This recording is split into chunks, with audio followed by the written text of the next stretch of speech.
6:30, so I will call tonight's special meeting of the Durham Planning Board to order. First thing I will do is confirm that we have a forum, so members are Ms. Torregosa, Mr. Lanoy, who is our newest member, has just joined us tonight. Thank you, Brian. And Mr. Wilson, Mr. Puritan, and I am John Talbot. So we have our quorum, and we can go ahead and begin. So I'll start out by saying what the purpose of tonight is. And so for those of you, I'm sure you all have a very good idea, but we are doing a formal, and I emphasize the term formal, public hearing on two land use ordinance articles that will be heard and voted on at the town meeting on the 1st of April. One is involves resource protection, and the other is the process if you want to convert a private road to a public road. And so without much further ado, a couple of things of, I guess, rules here. Since this is a formal hearing, this is not a free-for-all question and answer. And those of you who, and I see a lot of familiar faces out there. So if you'll get your turn, I would ask that when you have your presentation, say what you need to say.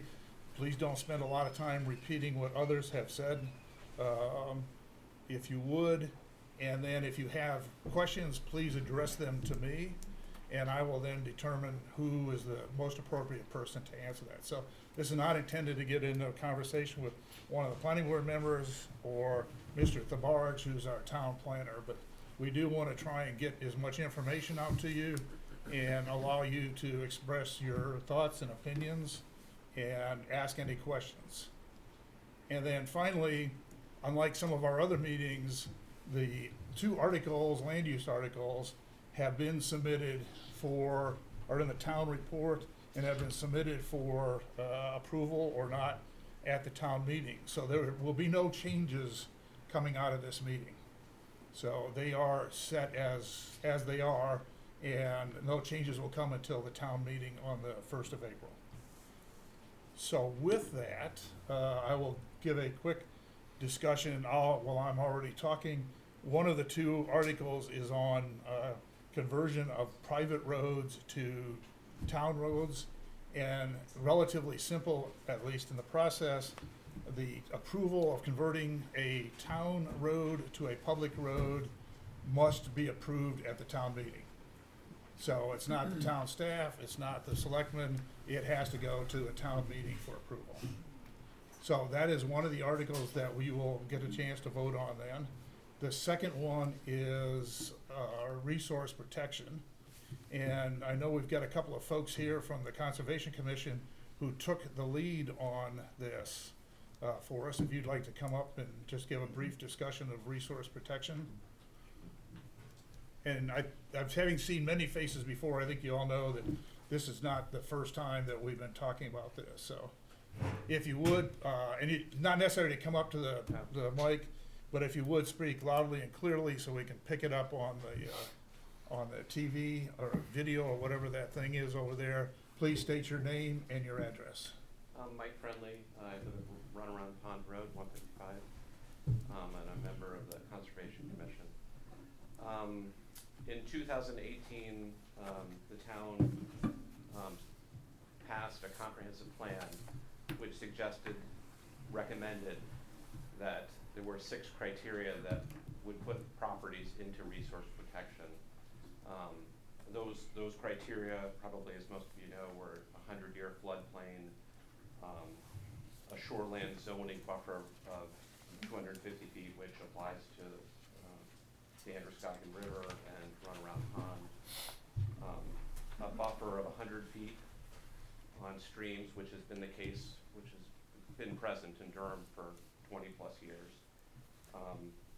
Moderate to high quality wetland, moderate to high quality wading bird habitat, wetlands of 10 acres or greater, and the 6th criteria is something called beginning with habitat, which is a main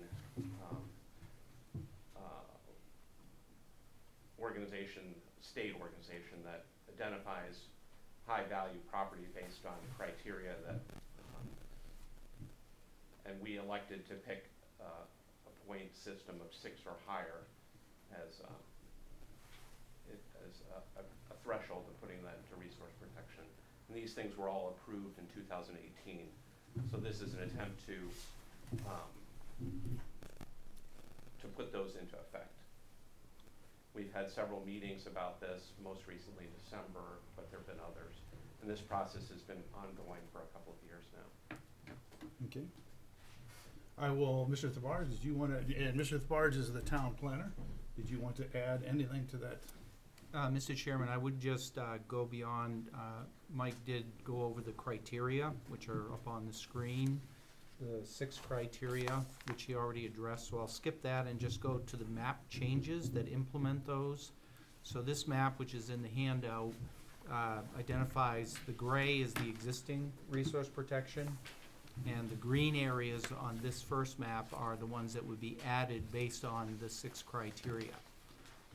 Then the second map shows areas that would be taken out of shoreland zoning that are currently out of resource protection, that have been there since 2002, primarily based on inaccurate floodplain data. So FEMA has done new flood mapping, and they've shown that most of these areas are not floodplain, and those would be removed as part of this same vote. And then what you'd end up with is, this would be the updated zoning map, which would incorporate those changes.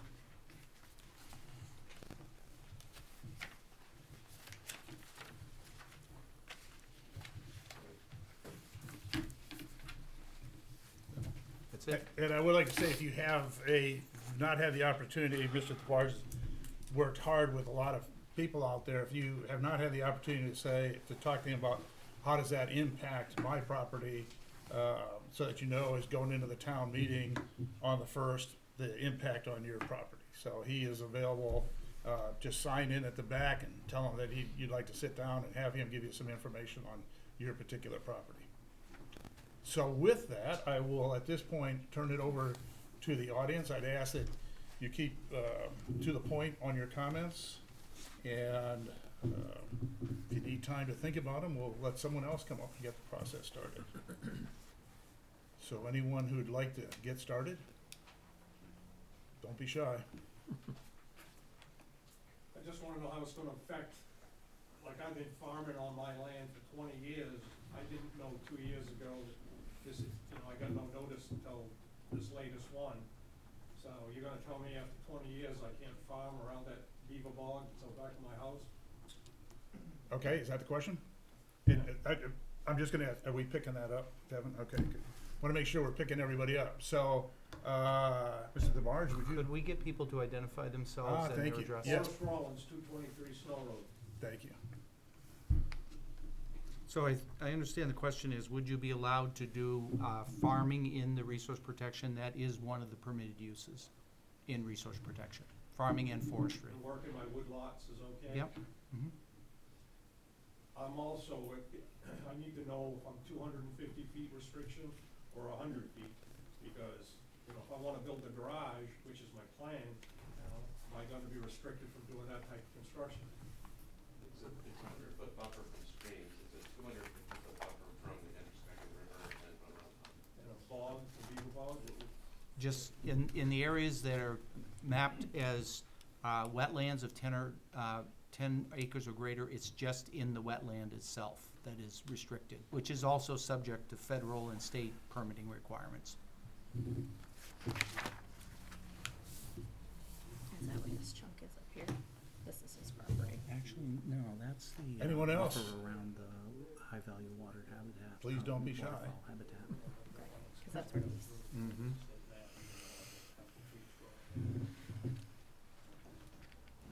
Sir?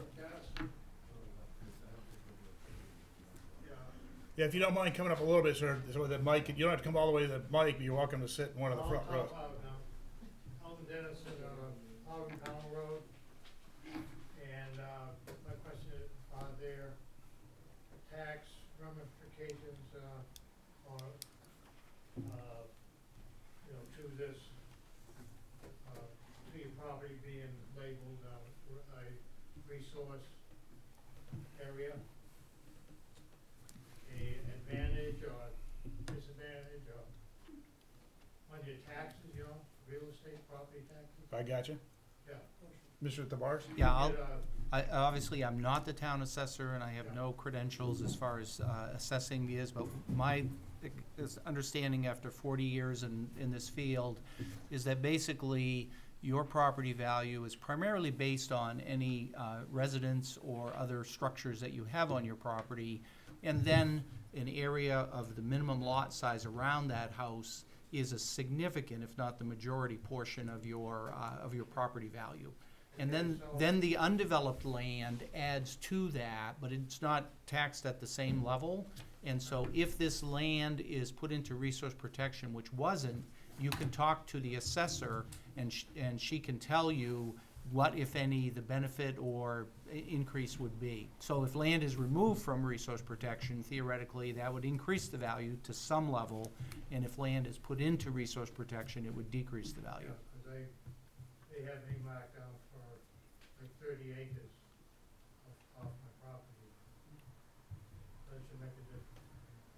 I talked to the tax assessor, and she said, you know, you have to do it on an individual basis, but if, as they said, if your property is put into resource protection, they would consider you for a tax reduction, but it's individual, it's person by person.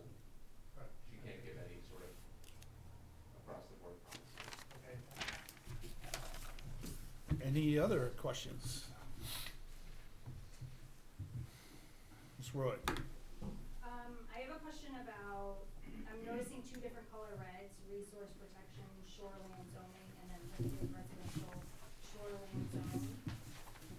And I hadn't seen those things marked in different color reds before, so can you explain the differences there, please? Sure, I'd be happy to. Since 2005, the town has had two different designations for resource protection. One has been designated as resource protection, and the other one was resource protection rural. But one of the things that started us on this process is that there was no clear definition of the criteria for either. So what we've attempted to do, in addition to adding the specific criteria that were reviewed before, we're trying to get the map more clear as to what is resource protection. And so the two designations, the red, as you'll see from the legend, is resource protection shoreland zoning. Those are all areas that are subject to the state's mandatory shoreland zoning. And the rest of this in green is the area that is Durham's decision to put into resource protection based on the comprehensive plan. So that's the differentiation that we're making. And then the additional color that you see is around these open wetlands, much of which are farm fields.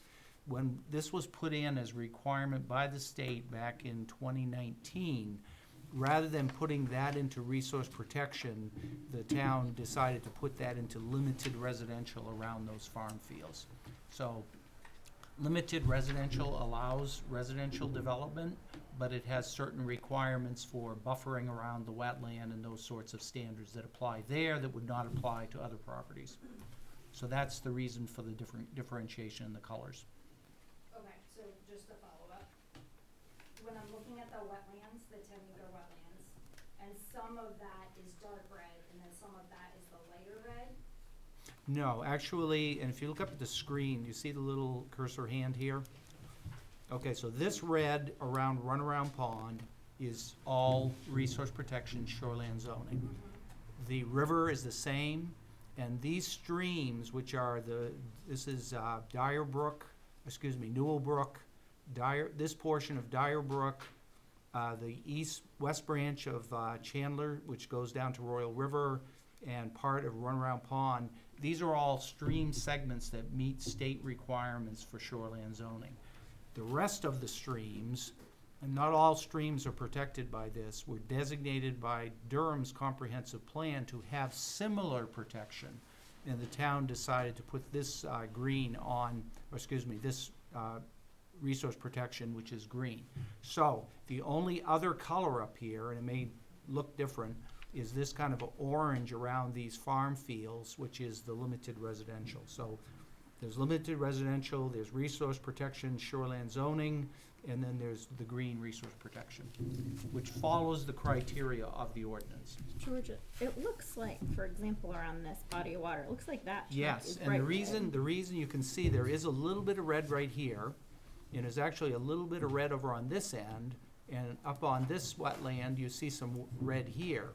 And that's because under the state criteria, you can't put limited residential if it is a larger area than 2 acres of forested wetland. So these are areas of forested wetland that abut the open wetland, and that under DEP state law is required to be resource protection. Is that what you were pointing to? That's what I was trying to point to. I hadn't seen those Yeah, differentiated in 2 colors before. Yeah. So that answers my question, thank you. yeah. I have another question. Do you want me to leave? You want to rule now, Heather? Okay, so I see, blue marked waterways. I assume that they're small streams. And I don't see anything around those. But Yeah. They're blue and marked on the map, so. Yes. Can you explain why they're blue? Sure. Okay, so again, there are 3 different regulatory programs for streams. The state mandates within 75 feet of these streams that are in red, because they meet certain criteria for habitat and size, and then the other green ones are ones that the town has identified since 2002 in the comprehensive plan, as these are the major stream segments. And then there are small, and just for the purposes of the code enforcement officer dealing with these, it's important that some of these blue streams that are not in either the shoreline zoning program or in the town's resource protection program still have DEP regulations that affect what you do near them. So if it's just blue, then you're under what's known as the Natural Resources Protection Act. And you have to get what they call a permit by rule to do disturbance, to put in a culvert or those sorts of things. If you're in the red within 100 feet, then you have to get then it's resource protection shoreland zoning, and that, in the way it's been adopted, is the equivalent of a 100-foot setback buffer, whether it's state shoreland zoning or town shoreland zoning. So you've got state-required streams, you've got Durham-added streams, and then you've got streams, smaller streams that are covered by the Natural Resources Protection Act.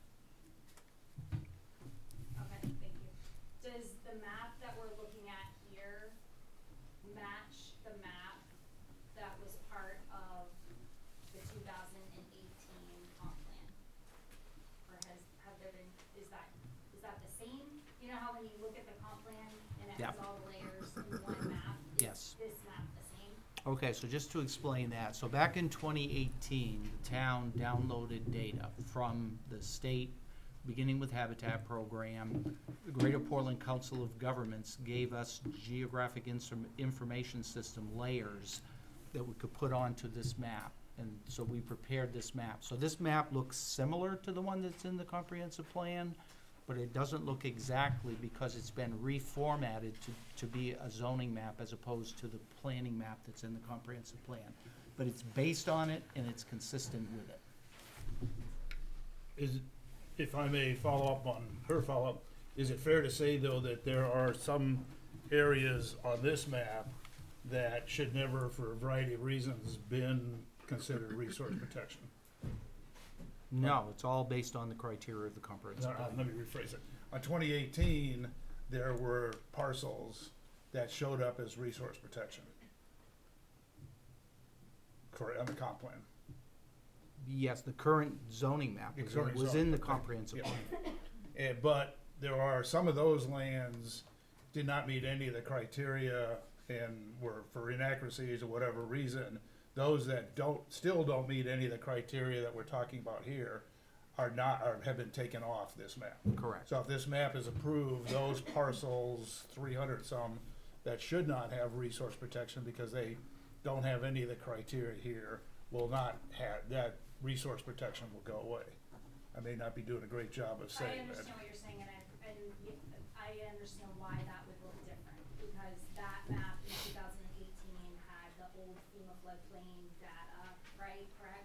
and this one is an updated one and doesn't have those properties included that were part of it then, but we're trying to remove now.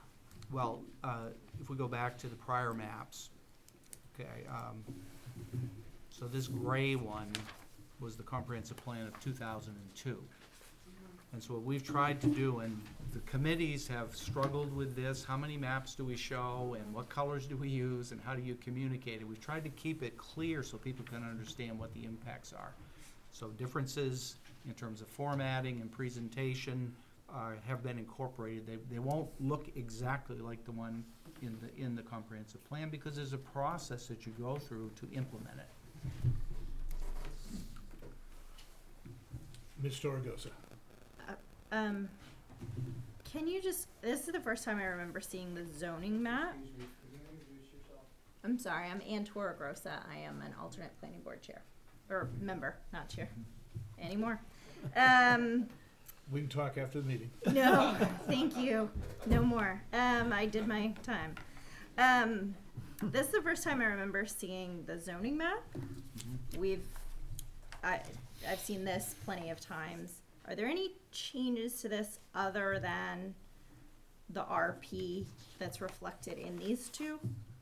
No. Okay. So this is our zoning map, other than the changes to the green RP. So these pink haven't changed, the red hasn't changed, the aquifer protection hasn't changed. It's just the green RP to reflect. And the removal of the orange ones on the first. So it's just the removal of this and the addition of this. Everything else on the zoning map is the same. Correct. Okay, thank you. That's helpful. And when was that zoning map that she's referencing, when is that map from? Are you talking about the map that's on here? No, the map that she's saying, are there any changes from? No, she's referring to the two maps that are attached to it. Because she said she's seen those other maps. She hadn't seen this final version of the actual, okay, here's what the zoning map looks like when it's all of this is incorporated. Is Yeah, that so correct? basically I asked, this map that's in our packets, is this our current zoning map that's in When is the effect current in our zoning ordinance? map from? When did we adopt that? 2 This years was ago? prepared, no. This, when's our I'm sorry, current- the current zoning What's our, map when was our current goes zoning map? all the way back to 2004. It was updated in 2019 to fix the misaligned aquifer protection district, which didn't match up with the aquifers. And it was also updated to implement the required changes from DEP to get DEP certification of the plan. So, but it's still, other than those changes, it's the same as it was in 2004. So this will be an update to realign the resource protection in the same way that the aquifer protection was realigned, to match the state data. Are there any other questions? Yeah, I just got a quick one. If you would just rephrase. Forest Rollins, what's the, excuse me, process to appeal this? Because part of my land, Dave showed me, that the barge sent me an email showing me the green area is, I've got fruit trees growing there. And, I don't believe that's a wetland. Okay, So George, you what's wanna- the process, who to see about questioning that? Okay, so if this is adopted at the town meeting on April 1st, there are some relief mechanisms in the current ordinance to deal with questions of where the boundary is. And so the first of relief mechanism available to every landowner is to appeal to the Board of Appeals to have a boundary determination. And this happened year before last at the Equestrian Center on Royalsboro Road, where, based on this new floodplain information, part of their operation was zoned from 2002 as resource protection based on floodplain, and it wasn't. So they went to the Board of Appeals, brought specific information showing that this land was not floodplain, and then the Board of Appeals pulled the boundary of the map out of that area. So that's the first option. And that can be initiated either by an individual landowner filing an appeal, or under the ordinance, the select board, the planning board, and the code enforcement officer can apply to and request a determination by the Board of Appeals. So there's a public meeting like this, there's a review of the data by the public, and then the Board of Appeals has the authority to review the facts. So if they see a wetland delineation that says it's not wetland, they have the authority to move that boundary to where to the edge of the actual wetland. So that's the first recourse. The second recourse is that under the ordinance, if you have your home in the resource protection, many people do right now from the 2002 process. So you are allowed to get up to a 30% expansion of an existing residential use, not commercial, but residential, and with the Board of Appeals approval, Planning Board approval, and you can go beyond 30% expansion, 1/3 of your existing building sizes. With the Board of Appeals approval, they have authority to go even higher, subject to criteria that are in the ordinance. And then the third recourse is that in the same way that the town is updated the aquifer protection maps to be more accurate and get the best data, we are currently updating to remove floodplains that aren't floodplains and add the resource protection criteria of the ordinance. So this is not absolutely final, that this is gonna be forever this way. If new data comes out, we go through this process of updating the comprehensive plan, updating the zoning map, updating our ordinances to reflect the best data for regulatory purposes. So there are at least 3 different recourses. In this use you mentioned as an orchard, that is a permitted use in resource protection. So that, you don't have to do anything to change resource protection, it's already permitted. So anything I did to maintain that, you know, new growth coming in, I'm able to take that stuff down, keep it. Plant new trees. If it's agriculture. All that. Yeah. But your point is that if it's an orchard, it probably is not wetland. And if we can find documentation, the Board of Appeals can pull that line out of the orchard. I don't know as I know orchard, but it's old trees that I take care of. Okay, You know. whatever. If it's not wetland, it shouldn't be in that boundary. But the town can't map every property in town to determine where the precise boundaries of wetlands are. This is based on the best generally available data, and it's far more accurate than was done back in 2002. Ms. Roy. I'm on the appeals board, and I have a question about if a person is in that situation where they would like to appeal this, it says that we can only use evidence that was available at the time that the decision was made. And so, is the town meeting the decision-making body? Because if it is the decision-making body, and let's say, for example,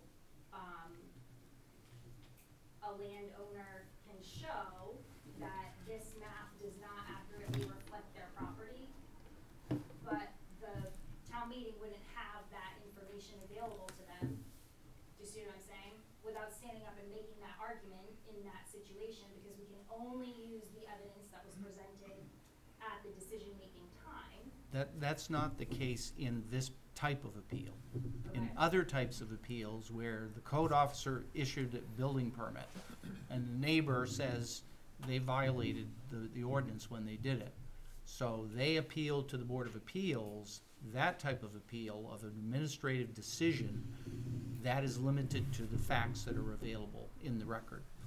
For this is a different thing, and most towns have the planning board do these zoning boundary determinations when there's discrepancies between accurate data and what's on the big map. But the Board of Appeals here has been delegated the responsibility of doing this. So this, you bring in your evidence, just like if you were applying for a variance or any other appeal, and you present the evidence, and the board reviews that and makes a decision. Is it consistent with the ordinance? But this provision was adopted at town meeting and put into the ordinance in order to give property owners relief in situations where this map just obviously is not correct. So it's a different kind of appeal than the one you were referring to. Okay, I just wanna make sure that that's, like, Mhm. we're really clear about that, Yeah. because I don't want someone to come before the board and then for us to be able to say, the town didn't have that information at the time, and so we No, can't this is- consider this- that, and we can only Yeah. consider the map. This is new information. And here's the language. This is section 2.3.A6, where it says, where physical or cultural features existing on the ground are at variance with those shown on the official zoning map, or in circumstances where the items covered by the prior criteria, such as you measure from the center of a road in different situations, but where it's not clear, the Board of Appeals shall interpret the boundaries. So it's based on the evidence that is brought in by the, and in the case of the Equestrian Center, they brought in a survey that showed the floodplain elevation, and it wasn't even close to where it showed on the old 2004 zoning map. So they said the boundary is actually where the flood plain elevation is, not where it shows on the map. But they did that on an individual property, and it was clear in the record. This does not affect anybody else's property. This is just for this one property owner who's the subject of the appeal. And Mr. Wilson has a question. Ron Williams, Plummer Williams, Road. my apologies, Ron. That's okay. Just a clarification on George's response to Forrest, is that it? Yes. If this rule passes, there is more than just wetlands that determines whether it's a resource protection or not, correct? Correct, but even if it is from some other criterion, the ordinance specifically permits certain activities in any resource protection district. And that would include farming and forestry. Right,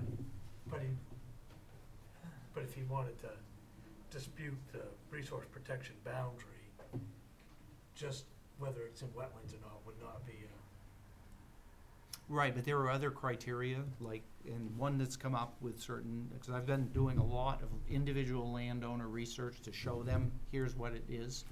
And the one that came up at the public hearing on February 15th, remember, was the beginning with habitat, 6+, and particularly the part of it that's based on Blanding turtle habitat. So that's an example where if Inland Fisheries and Wildlife came down and gave information that said, this is not part of the Blanding turtle or 6+ habitat, that would be the type of information that the appeals board could say that can be pulled out because it doesn't meet the criteria. So if they came and took a closer look at it. Right. Yeah. Thank you. Howard Hager, 292 Runner on Bond Road. So would that include information from Fish and Wildlife, the mapping that you've used to establish all this, that most recently has showed changes?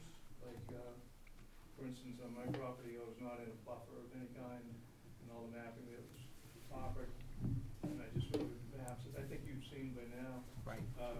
Last week, and they're updated to January of '23, and it shows me suddenly in a buffer, along with, I counted like 7 other properties that weren't before and are now. And also the, one of the 6+ designations are abutting properties of over 1,200 acres. You get points depending on how big the land piece is. Right. You get, so if it's 1,200 acres of undeveloped land, that's 3 points, and it's less if it's a smaller amount. Exactly. So in the mapping that I saw initially, the properties I bought were over 1,200 acres, so therefore it was 3 points against me. And now the most recent mapping that I received last week, it's under 1,200 acres. So therefore, those 3 points have gone away. So if it's 600 to 1,200 acres, it's 2 points, and if it's 200 to 600 acres, it's 1 point. So it depends on how big the block of undeveloped land is. It's 1,164 acres, So that's 2 points. so it's 2 points. So the answer to your question of, as I understood it, was, is that the type of data that would support the Board of Appeals moving the boundary? I believe the answer, I believe the answer is yes. And that could be initiated by the code officer, the planning board, the select board, or the individual property owner. Okay, and I had a meeting with you, Mhm.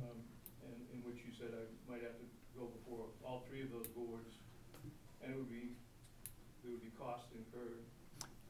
I don't remember saying you'd have to go before all three of the boards. I think I was saying what I was saying here tonight, which is the select board can initiate it under the ordinance. The select board, the planning board, or the code officer can request from the Board of Appeals a zoning boundary determination.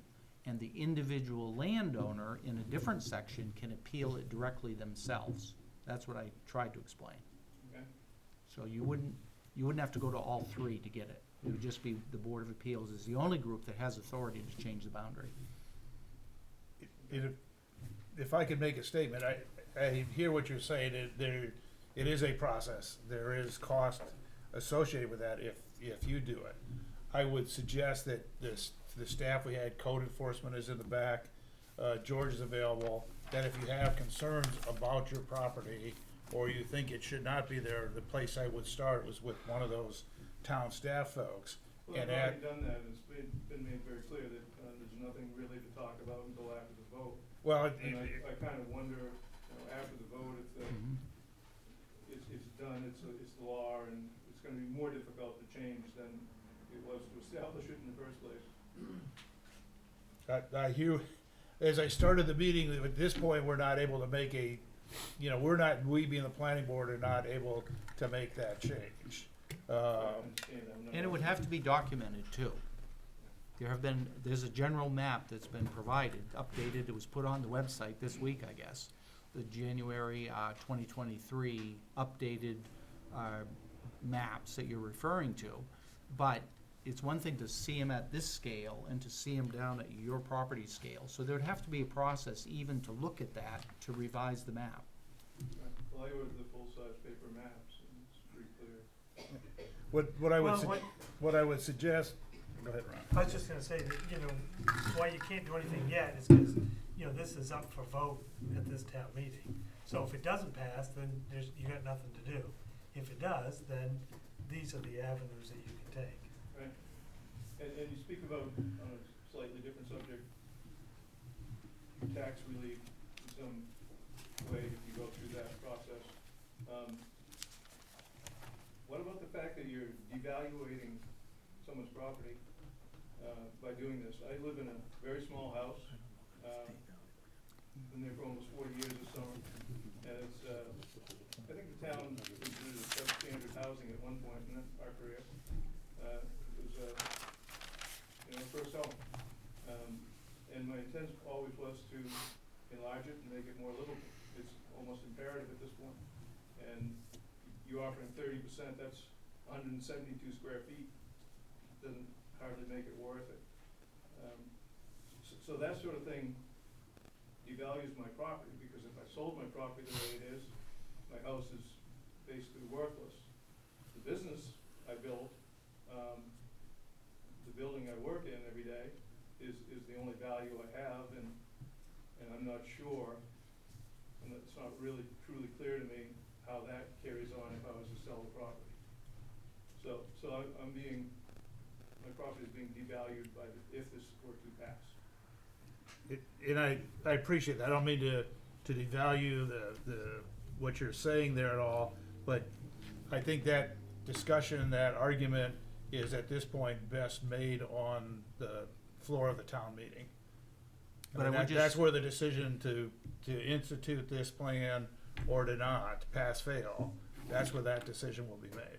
But I would restate what I said earlier, that you can go beyond 50% expansion with approval by the Board of Appeals. It would be a process, there would be some cost to it, but there is a provision in the ordinance granting relief to go bigger than 50%.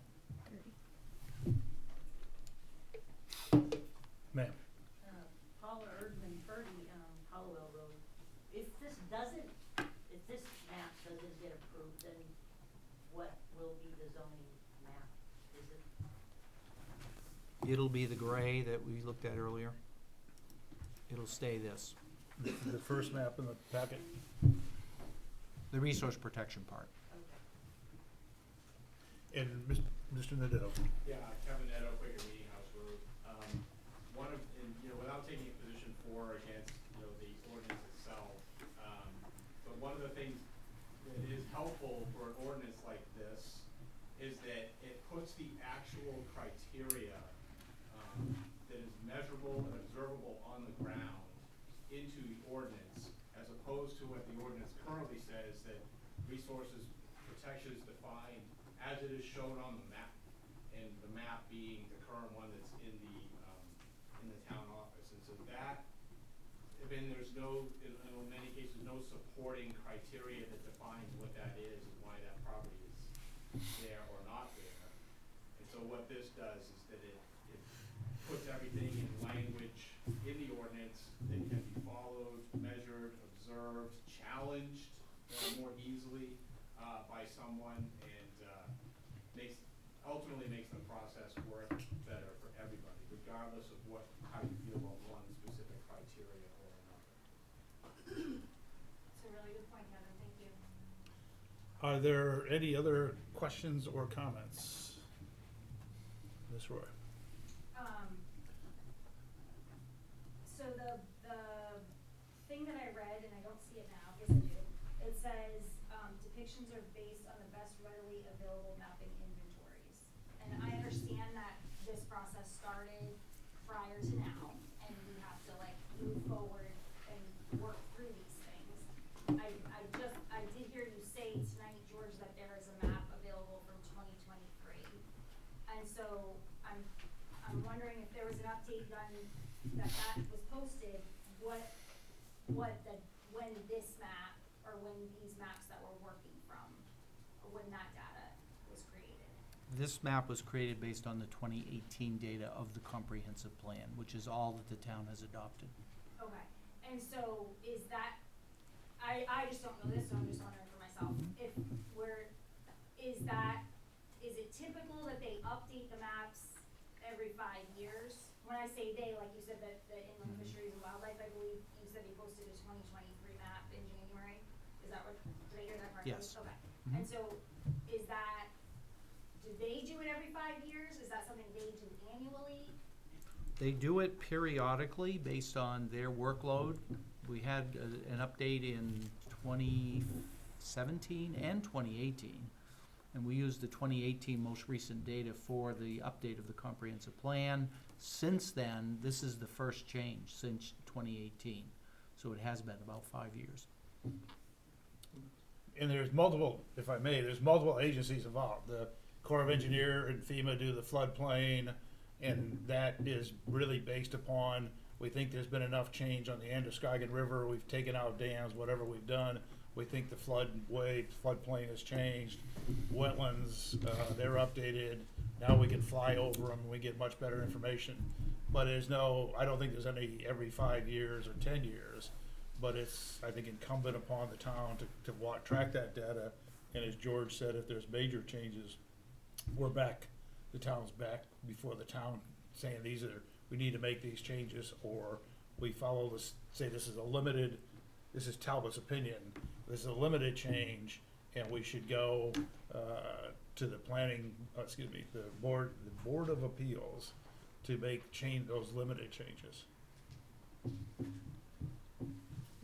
But I think it's also important at this time to say there's 300 and some properties out there that have resource protection that should not. And so this corrects a wrong, I guess, for lack of a better, that's one of the things we're trying to do. So it is a bit of a two-way street there.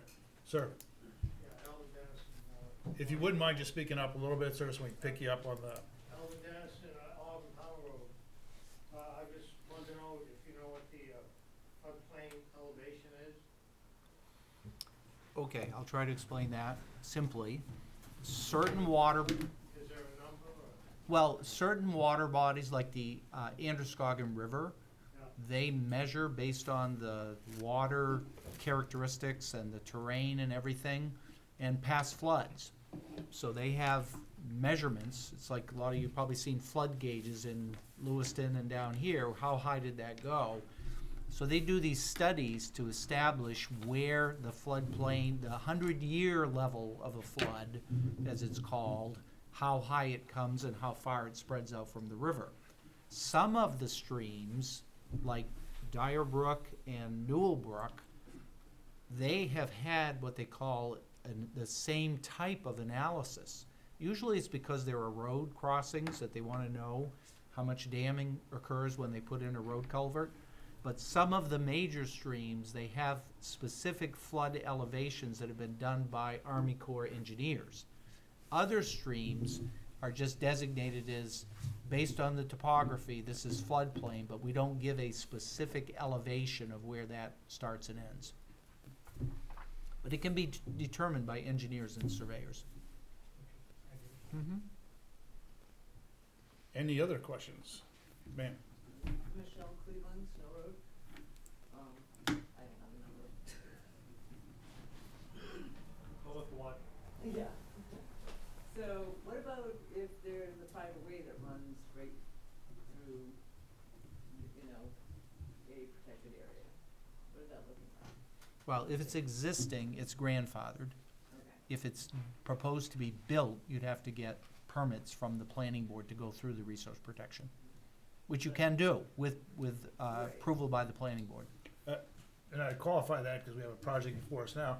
If it's in a wetlands or whatever, it's not, you have to get their permission, either the Corps or Fish and Wildlife or something. If they have to say it's okay before the planning board will. Okay, so and this is more of a comment, because I'm not sure what it looks like from your property, what's crossing the road into the next lot beside Lincoln. Yeah. Is that correct? Which again, I think,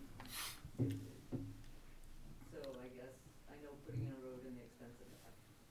I think that unfortunately what I'm hearing is, again, it's gonna fall on the landowners to prove business, which means surveying and getting engineers involved. When you guys are talking about coming in front of you guys to, get a relief on this. Which I find is extremely expensive for homeowners to have to go through to get a decision on a piece of property that they've owned and had plans for in the future. Cause I think we were just talking that for the horse ranch, they've got a survey team in there. Mm-hmm. And I'm gonna assume that was an pretty good chunk of change for them to come up with that information. So the burden was put on them to disprove.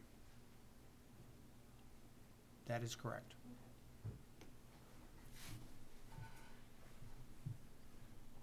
Sir? George Coles, New Gloucester Road. I have a follow-up to that. George, I thought you said that this process doesn't have to be initiated by the landowner. You could, for instance, go to the codes enforcement officer and ask that individual, that staff member, to initiate the process.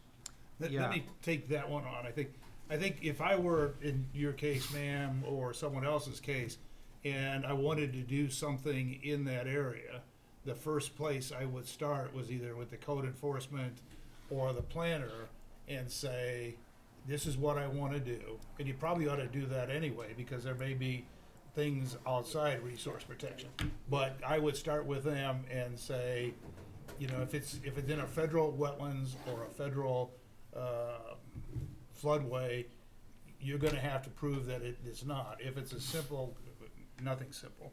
If it's a case of the boundaries have changed and one of those staff people can take a look at it, they can help you with that process. Right, so you wanna get them boots on the ground. Exactly, and hopefully, I really wanna emphasize that because, I don't want anybody to leave here assuming I gotta spend $5,000 for a surveyor because I want to add 100 or 200 square feet to my house, and I don't think it should be there, it should be in there.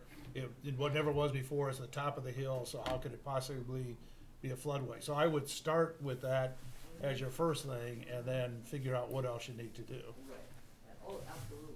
'Cause But it's just that expense to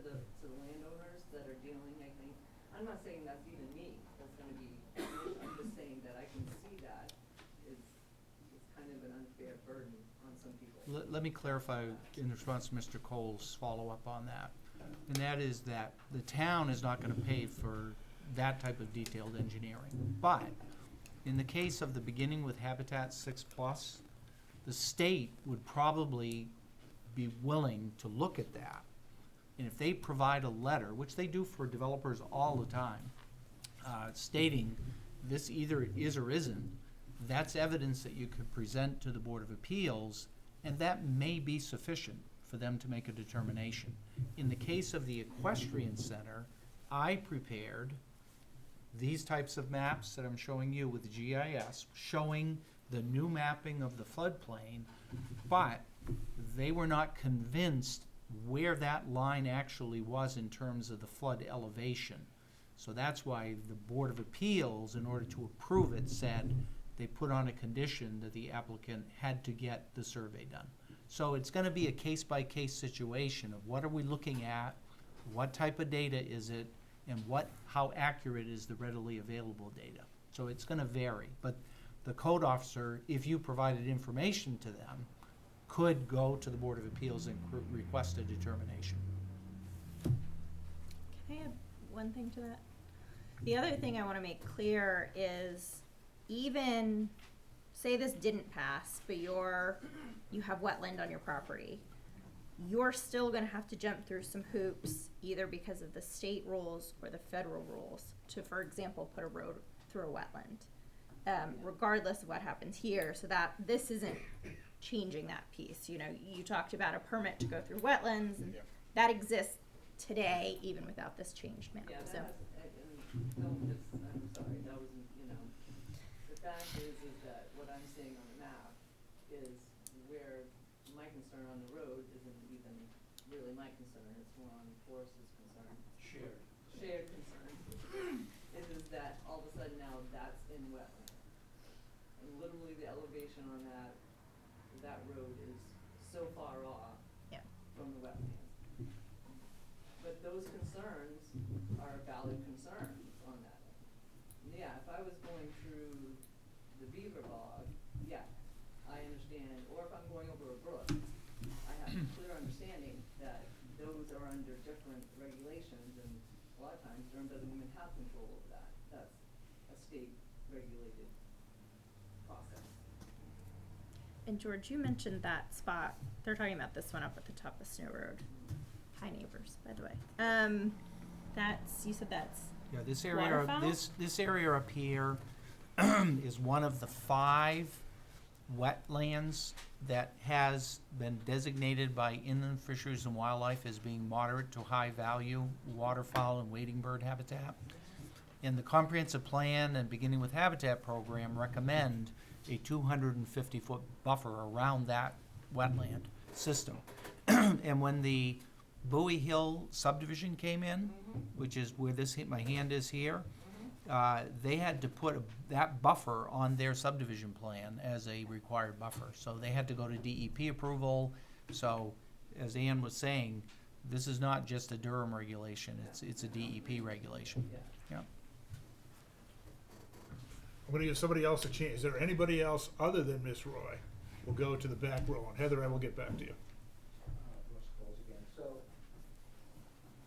something in green on the changes map may or may not be the additions due to floodplain. It may be to one of the other, because of one of the other criteria. To my knowledge, the only part that's floodplain is this area here where the Androscoggin River floodplain is actually here instead of where it shows in the gray.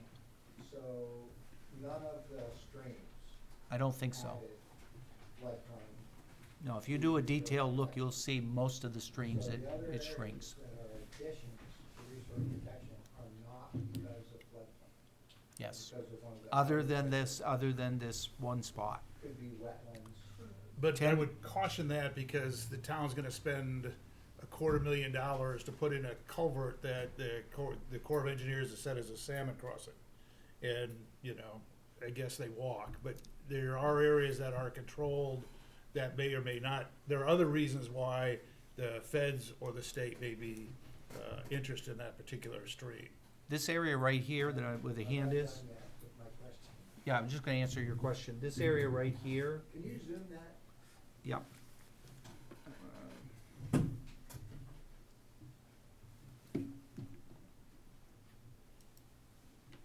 So this area right here is a 15, greater than 10 acre wetland, forested wetland that was not included earlier. So that is being added based on the beginning with habitat identified wetlands 10 acres or larger. Mr. Nadeau? I just wanted to clarify that, the town of Durham taxpayers are not spending $250,000 Yeah, well, thank you. on a salmon culvert. There's a federal grant involved there, and we're spending about $50,000 towards True. that.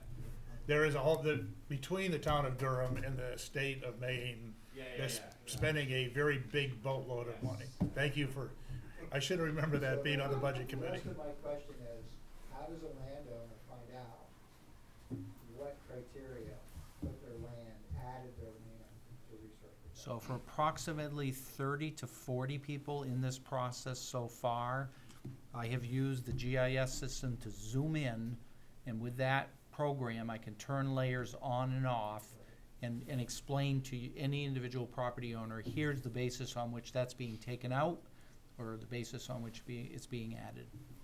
And I'd be happy to do that. There's a sign-up sheet. I'd be happy to look at your property. It's really, it doesn't affect me, Okay.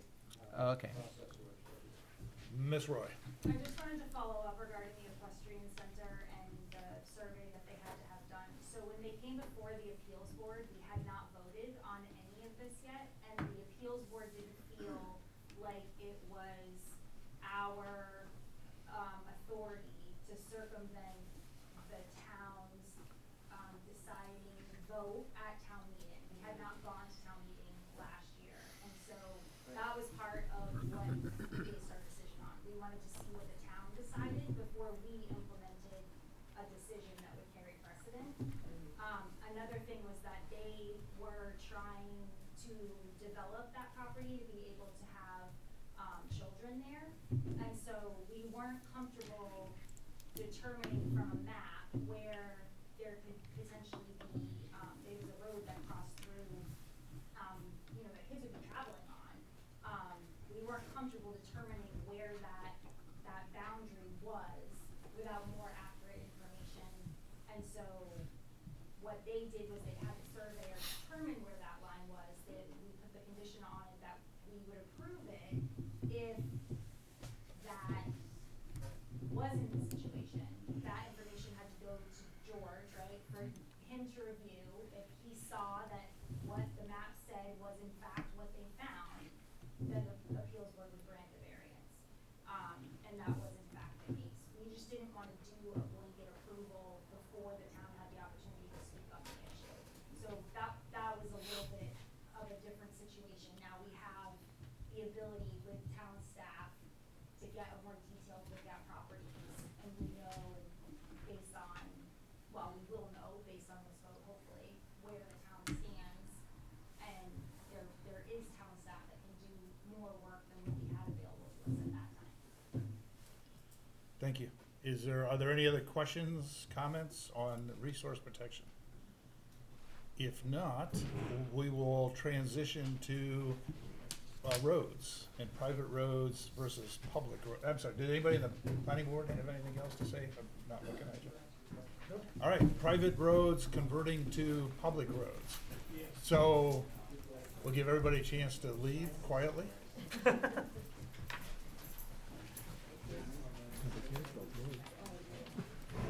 Is there anybody staying to talk about? You see where people get interested.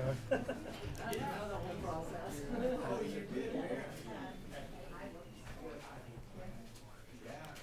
And again, if you would like some more information from George, please put your name on the sheet there.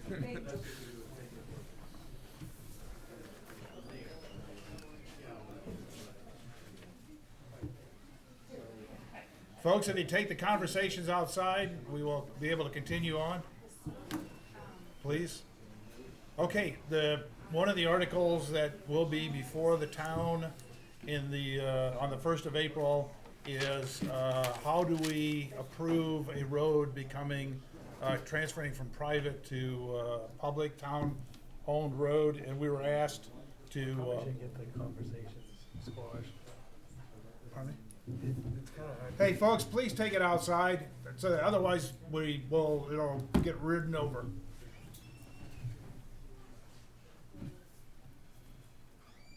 Thank you, Ron. Okay, I'll try it again. So how do we move, private roads to, town roads? So we were asked to put a article out there that changed, the land use ordinance to state specifically that only, the roads could only be approved as public roads at a town meeting. So the planning board, the road commissioner, the selectmen, no one has the authority to approve that. It must be approved at a town meeting. So that is the land use article, the second land use article that is before the town then. Are there any comments or questions about that article? Seeing none, does anybody on the planning board have any? If not, I will close the meeting with two things. I will say once again that the town is not spending $250,000 on that culvert. I've probably lost my position on the budget committee. I sat through like 30 meetings about that. So anyway, I would say that if like or not like any of the two articles, the decision will be made on the 1st of April. And so get your friends and fellow townspeople to attend and to vote. And if you have any specific questions on your particular parcel, Mr. Thabarge, the town planner at durhammaine.gov, would be happy to help you, or at least help you. With that, I will close the public hearing and close our meeting and say goodnight and thank you for coming.